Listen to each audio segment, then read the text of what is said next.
Hi everybody, welcome to my workshop. So today I'm going to show you how to make an outdoor desk. And these are very strong, very durable. They'll be good for many years as long as, you take the minimum maintenance on them.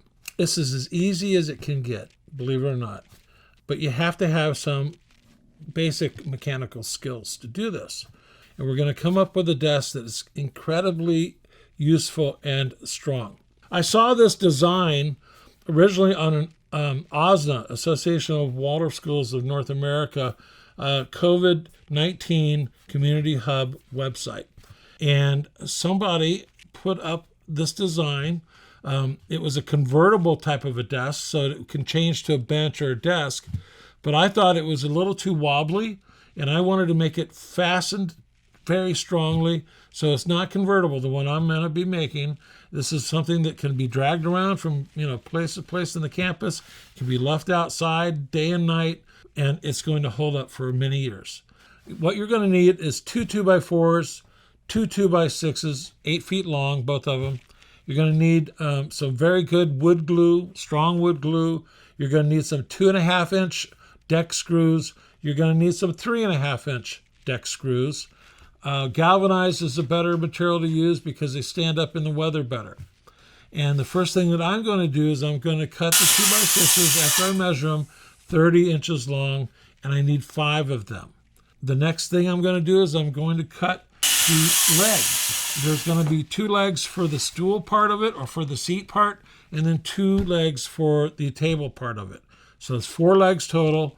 The longer legs are going to be 28 inches long from end to end. The shorter legs are going to be 13 inches long from end to end.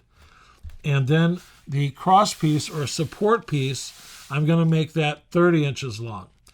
Now you'll see as I'm cutting them, the legs and the support piece, that I'm going to put a 10-degree angle on them. So every time I connect the wood to, or fasten the wood to each other, I use a lot of glue and some very strong screws.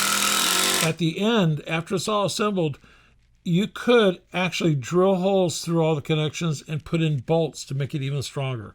But on this video, I'm not going to put bolts in it. I'm just going to use screws. And we're going to start by assembling the legs on one side. And then we're going to assemble the legs on the other side. And we're going then to assemble the top. And then we're going to start attaching the boards for the seat to the assemblies on each side, and then the final step will be to put the top of the desk on top of our assembly. The top surface of the desk needs to be screwed down and glued to some support pieces, some 2x6 support pieces, and those are going to be measured about 16.5 inches long at the longest point. You can see it's all screwed and glued. It's not going to move at all. And it's perfect size for a 4th grader because I shortened it just an inch. So the first thing you want to do once you've built these tables is to sand them. You want no splinters to be affecting the children, and before you paint it or putting finish on it, it has to be smooth. With these tables, they can be used for many purposes. You could put a painting board on it, and then that'll give you a good smooth writing surface. You could use a woodworking board on top of it, and a great place to do your woodworking or clay work or leather work or any kind of work that you want to do. These tables are sturdy, they're solid, and they can take the weather. So have fun making these. Always be safe. See you later.